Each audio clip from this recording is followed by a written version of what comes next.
Hello दोस्तों, स्वागत है आप सबका आपके अपने यूट्यूब चैनल परीक्षा का पगलू में। आज हम सब हल करेंगे विज्ञान डीएलएड प्रथम सेमेस्टर के आधि लघु प्रश्नों का जबरदस्त हल 2016 से 2024 तक। तो चलिए शुरू करते हैं। आज का पहला प्रश्न हमारा 2016 का, घर्षण बल किसे कहते हैं, बताइए। तो घर्षण बल दो सतहों के बीच लगने वाला वह बल है जो एक दूसरे पर फिसलने या लुढ़कने का विरोध करता है, घर्षण बल कहलाता है।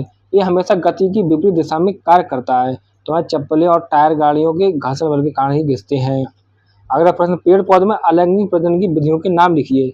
तो पेड़ पौधे में अलैंगिक प्रजनन की मुख्य विधियां इस प्रकार हैं: कायिक प्रजनन, वेजिटेटिव प्रोपेगेशन, मुकुलन बडिंग, बीजाणु निर्माण मतलब स्पोर फॉर्मेशन, और खंडन मतलब फ्रेगमेंटेशन।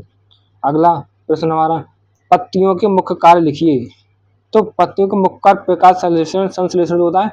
फोटोसिंथेसिस की प्रक्रिया द्वारा पौधे के लिए भोजन बनाना है। इसके अतिरिक्त ये बाष्पोत्सर्जन मतलब ट्रांसपिरेशन और गैसों का आदान प्रदान मतलब एक्सचेंज ऑफ गैसेज भी करती हैं। अगला प्रश्न हमारा, उदरपातन किसे कहते हैं, उदाहरण देकर समझाइए।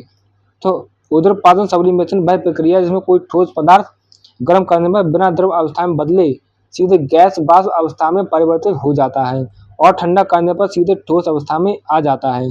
उदाहरण देखो, कपूर हो गया, नेपथलीन हो गया, ठीक है, शुष्क कार्बन डाइऑक्साइड मतलब ड्राई CO2 हो गई। अगला प्रश्न हमारा, घूमते हुए लट्टू में किस प्रकार की गति होगी। तो घूमते हुए लट्टू में मुख्यतः दो प्रकार की गतियां होंगी। पहले होगी घूर्णन गति, रोटेशनल मोशन होती है, ठीक। तो ये रोटेशनल मोशन होती है, जो लट्टू अपनी एक्स पर घूमता है जैसे, तो वो होती है हमारी रोटेशनल मोशन। अब वृत्तीय गति क्या होगी, सर्कुलर मोशन। लट्टू का नुकीला सिरा जमीन पर वृत्ताकार पथ पर घूमता है। अगला प्रश्न हमारा, हमारे शरीर में कितनी ज्ञानेंद्रियां पाई जाती हैं। तो हमारे शरीर में 5 ज्ञानेंद्रियां पाई जाती हैं, सेंस ऑर्गन्स। आँख देखने के लिए, कान सुनने के लिए, नाक सूंघने के लिए, जीभ स्वाद लेने के लिए और त्वचा स्पर्श महसूस करने के लिए। अगला प्रश्न हमारा, जलीय पौधे के तने एवं पत्ती की एक एक विशेषता बताइए। तो जलीय पौधे के तने की विशेषता, जलीय पौधे के तने हल्के और खोखले होते हैं या उनमें वायु भरी होती है, जिससे उन्हें पानी में तैरने में मदद मिलती है। फिर जलकुंभी हो गया, सिंघाड़ा हो गया। और जलीय पौधे की पत्ती की विशेषता, यानी कि पत्ती या पेड़ क्या होती हैं, चौड़ी होती हैं, मोम जैसी परत से ढकी होती हैं। जैसे कमल या बहुत क्या कहते हैं, कटीफटी या पतली होती हैं। जैसे जलकुंभी के नीचे की पत्तियां, ताकि पानी की धारा से क्षतिग्रस्त ना हो। अगला प्रश्न हमारा, कीटभक्षी पौधों की विशेषता और नाम लिखिए। तो विशेषता कीटभक्षी पौधे की, ये पौधे ऐसे स्थान पर उगते हैं जहाँ की मिट्टी में नाइट्रोजन की कमी होती है, किसकी, नाइट्रोजन की। इस कमी को पूरा करने के लिए ये छोटे छोटे कीटों को फंसाकर उनका पाचन करते हैं। उदाहरण देखिए, घटपर्णी, पितर प्लांट, बीनस फ्लैट है, बीनस, ठीक हो गया, 2 हो गया हमारे, ठीक। तो वृत्तीय गति व घूर्णन गति का एक एक उदाहरण लिखिए। ये क्या है उदाहरण, वृत्तीय गति का उदाहरण, सूर्य क्या कहते हैं, सूर्य के चारों ओर पृथ्वी की गति या धागे से बंधे पत्थर को घुमाना, ये हमारी वृत्तीय गति का उदाहरण हो गया। घूर्णन गति, छत के पंखे के ब्लेड की गति या कुम्हार के चाक की गति, हमारी घूर्णन गति हो गई। अगला प्रश्न हमारा क्या है, सरसों के पुष्प के विभिन्न अंगों के नाम लिखिए। तो सरसों के पुष्प के मुख्य अंग हैं बाह्य दलपुंज, कैलेक्स, दलपुंज, कोरोला, पुमंग, एंड्रोशियम नरंग, जायंग मतलब जेनोसियम मादा अंग। अगला प्रश्न, डॉक्टरी थर्मामीटर में हम मानव शरीर के डिग्री सेल्सियस मतलब डिग्री सेंटीग्रेड में किस सीमा तक ताप मापते हैं। तो डॉक्टरी थर्मामीटर क्लिनिकल जो थर्मामीटर होता है ना, उसमें मानव शरीर का तापमान 35 डिग्री सेल्सियस से 42 डिग्री सेल्सियस के अंतर्गत मापा जाता है। तो बुखार लगभग 37 डिग्री से ऊपर आता है, तो सामान्य तापमान होता है 37 डिग्री। अगला प्रश्न, पेड़ पौधों में अलैंगिक प्रजनन की विधियों के नाम लिखिए। तो पेड़ पौधे में अलैंगिक प्रजनन की मुख्य विधियां इस प्रकार हैं। पहली है कायिक प्रवर्धन, दूसरी है मुकुलन और तीसरी बीजाणु निर्माण मतलब स्पोर फॉर्मेशन, चौथी है खंडन मतलब फ्रेगमेंटेशन। 2018 पर, सजीव एवं निर्जीव के बीच की कड़ी किसको कहा जाता है। तो विषाणु वायरस को सजीव लिविंग एवं निर्जीव नॉन लिविंग के बीच की कड़ी कहा जाता है। अगला प्रश्न, पुष्प के नर अंग का नाम लिखिए। तो पुष्प के नर अंग का नाम है पुंकेसर स्टामेन। अगला प्रश्न, पत्तियों का मुख्य कार्य लिखिए। क्या देखिए, पत्तियों का मुख्य कार्य प्रकाश संश्लेषण फोटोसिंथेसिस की प्रक्रिया द्वारा पौधों के लिए भोजन बनाना है।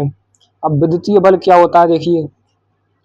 तो दो आवेशित वस्तुओं के बीच लगने वाला आकर्षण या प्रतिकर्षण बल को क्या कहते हैं? विद्युतीय बल, इलेक्ट्रिक फोर्स कहते हैं।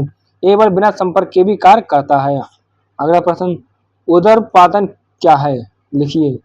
तो उदरपातन क्या है? ये एक ऐसी प्रक्रिया है जिसमें ठोस पदार्थ गर्म करने पर बिना द्रव अवस्था में बदले सीधे गैस वाष्प अवस्था में परिवर्तित हो जाते हैं, जैसे कपूर।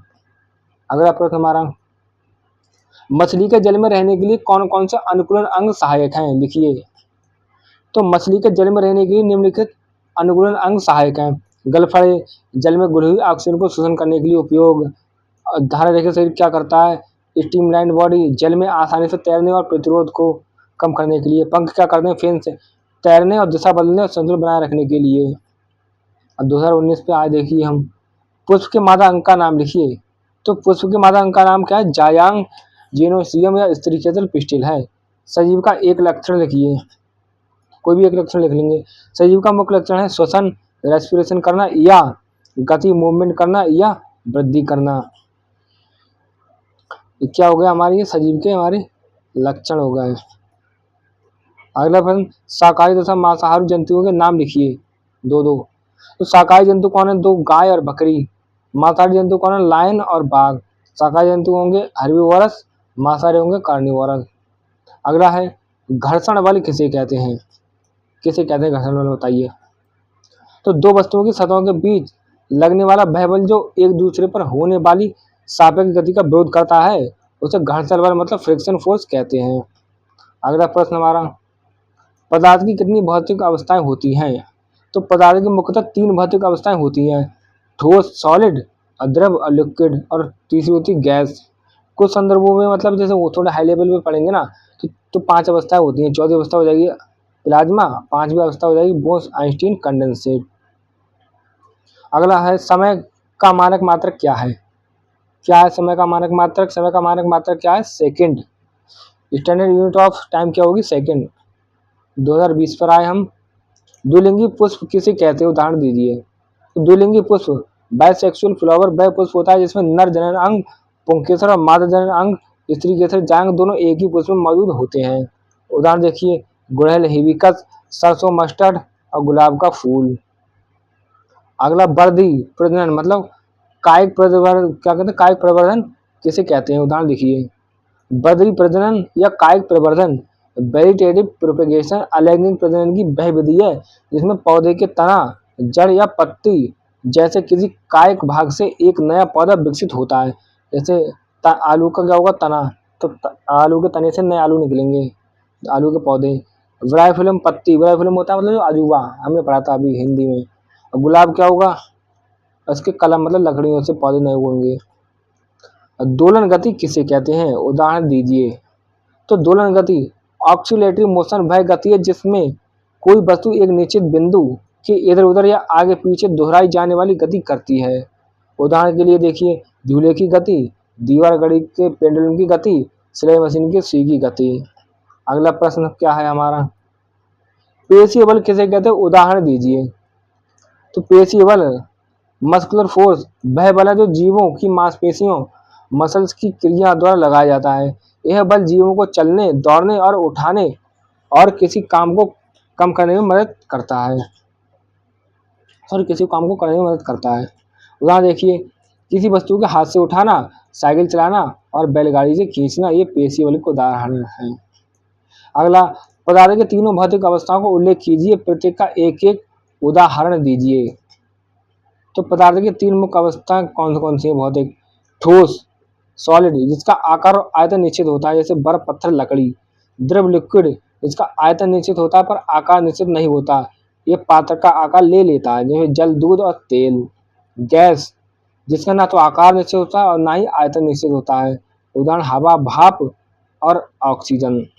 अगला प्रश्न हमारा, अनुकूलन किसे कहते हैं?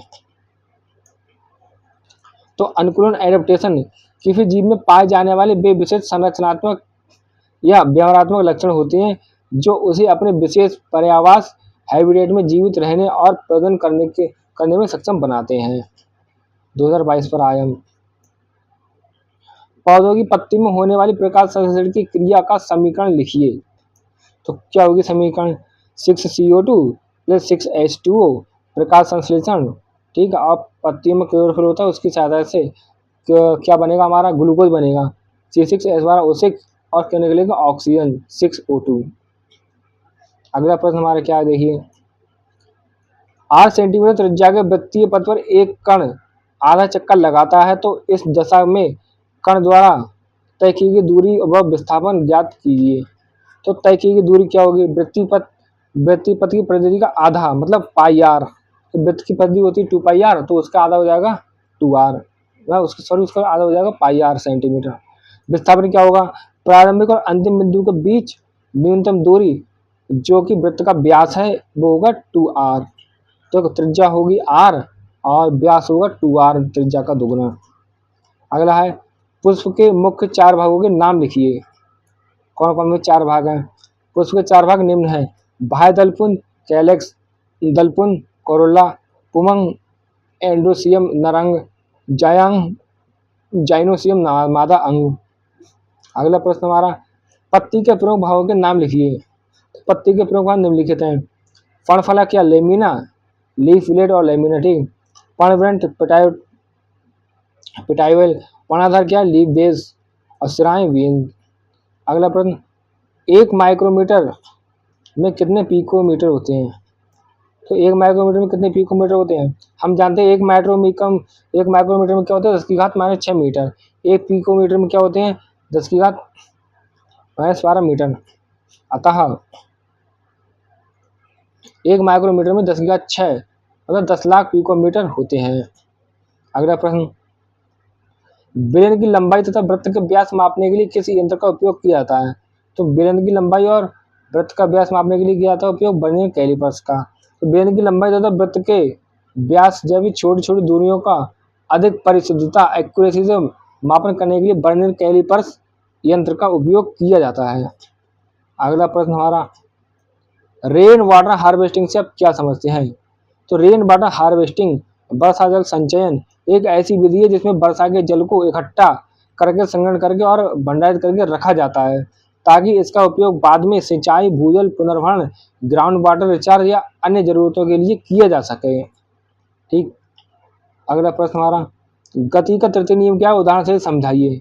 तो गति का तृतीय नियम थर्ड लॉ ऑफ मोशन है, प्रत्येक क्रिया एक्शन के लिए एक समान और विपरीत प्रतिक्रिया रिएक्शन होती है। उदाहरण देखिए, जब हम जमीन पर चलते हैं तो हम अपने पैरों से जमीन को पीछे की ओर धकेलते हैं, ठीक है, ये क्रिया हो गई, और जमीन हमें आगे की ओर धकेलती है, ये प्रतिक्रिया हो गई जिससे हम आगे बढ़ पाते हैं। अगला प्रश्न पदार्थ की कौन सी अवस्था है जिसमें पदार्थ का आयतन तो निश्चित होता है पर आकृति अनिश्चित होती है। तो पदार्थ की भाई अवस्था द्रव या लिक्विड है। द्रव का आयतन तो निश्चित होता है लेकिन वह जिस बर्तन में रखा जाता है उसी की आकृति ले लेता है, इसलिए उसकी आकृति अनिश्चित होती है, जैसे पानी, दूध या तेल वगैरह हो गए वो। अगला प्रश्न हमारा दोलन गति किसे कहते हैं, उदाहरण सहित समझाइए। तो दोलन गति ऑक्सीलेटरी मोशन वह गति है जिसमें कोई वस्तु एक निश्चित बिंदु माध्य स्थिति के इधर उधर या आगे पीछे बार बार दोहराई जाने वाली गति करती है। उदाहरण देखो, दीवार पर क्या कहते हैं घड़ी होती है, दीवार घड़ी होती है, उसके पेंडुलम लोलक की गति और झूले की गति हो जाएगी।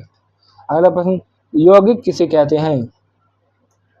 तो यौगिक कंपाउंड वह शुद्ध पदार्थ है जो 2 या 2 से अधिक तत्वों के निश्चित अनुपात में रासायनिक संयोग मतलब केमिकल कॉम्बिनेशन से बनता है, जिसे भौतिक विधि द्वारा तत्वों में अलग नहीं किया जा सकता। उदाहरण जैसे जल हो गया H2O, साधारण नमक हो गया NaCl। अगला प्रश्न हमारा मृतोपजीवी से आप क्या समझते हैं। तो मृतोपजीवी सेफ्रोफाइट वे जीव होते हैं जो अपना भोजन मृत एवं सड़े गले जैविक पदार्थों dead and decaying organic matter से प्राप्त करते हैं। ये एंजाइमों को स्रावित करके इन पदार्थों को विघटित करते हैं और फिर अवशोषित करते हैं। उदाहरण जैसे को क्या हो गया, कवक हो गया अधिकांश, और कुछ जीवाणु मतलब बैक्टीरिया भी हो गए। 2024 पर आए हरे पौधों को सोपोसी एवं जंतुओं को परपोसी क्यों कहा जाता है। तो सोपोसी क्या होते हैं, ऑटोट्रोप्स, ये हरे पौधों को प्रकाश संश्लेषण द्वारा अपने स्वयं बनाते हैं, इसलिए इन्हें सोपोसी कहा जाता है। परपोसी क्या होते हैं, हेटेरोट्रोप्स, जंतु अपने भोजन के लिए सीधे या अप्रत्यक्ष रूप से पौधों या अन्य जंतु पर निर्भर रहते हैं, इसलिए इन्हें परपोसी कहा जाता है, जैसे इंसान। जड़त्व का नियम क्या है। तो जड़त्व का नियम लॉ ऑफ इनर्शिया इसे न्यूटन का गति का पहला नियम भी कहते हैं। ये बताता है कि यदि कोई वस्तु विरामावस्था में है तो वह विरामावस्था में ही रहेगी, और यदि वह एक समान गति में है तो उसी गति में रहेगी जब तक कि उस पर कोई बाहर भी असंतुलित बल कार्य न करे। अगला प्रश्न, आसवन से आप क्या समझते हैं? तो आसवन डिस्टिलेशन एक ऐसी विधि है जिसका उपयोग दो ऐसे द्रवों के मिश्रण को अलग करने के लिए किया जाता है जिनकी क्वथनांकों बॉइलिंग पॉइंट में पर्याप्त अंतर होता है। इसमें पहले मिश्रण को गर्म करके भाप बनाया जाता है और फिर उस भाप को ठंडा करके वापस द्रव में संघनित मतलब कॉन्डेंस कर लिया जाता है। अगला प्रश्न हमारा क्या है, घर्षण बल क्या होता है? तो घर्षण बल फ्रिक्शन फोर्स वह बल है जो दो वस्तुओं की सतह के बीच लगने पर उसकी सापेक्ष गति का विरोध करता है। यह हमेशा गति की विपरीत दिशा में लगता है। अगला प्रश्न, ऊर्ध्वपातन किसे कहते हैं? ऊर्ध्वपातन। तो ऊर्ध्वपातन सब्लिमेशन वह प्रक्रिया है जिसमें कोई ठोस पदार्थ गर्म करने पर बिना द्रव अवस्था में बदले गैस अवस्था में परिवर्तित हो जाता है। मतलब ऊर्ध्वपातन में क्या होता है, कोई ठोस पदार्थ है उसे गर्म करेंगे तो सीधे गैस बन जाएगा। ठीक, जैसे क्या होगा, कपूर हो गया, शुष्क बर्फ हो गया, मतलब ड्राई कार्बन डाइऑक्साइड। अगला लास्ट प्रश्न हमारा आज का क्या है, अनुकूलन को परिभाषित कीजिए। तो अनुकूलन एडेप्टेशन किसी जीव में पाए जाने वाले वे विशेष संरचनात्मक, क्रियात्मक या व्यवहारात्मक लक्षण होते हैं जो उसे अपने विशेष पर्यावरण या आवास हैबिटेट में सफलतापूर्वक जीवित रहने और प्रजनन करने में मदद करते हैं। तो आज की क्लास हमारी यह समाप्त होती है। आप सबका बहुत बहुत वंदन, आप सबका बहुत बहुत धन्यवाद। जय हिंद। आप कमेंट करके कोई फीडबैक दे सकते हैं। जय हिंद।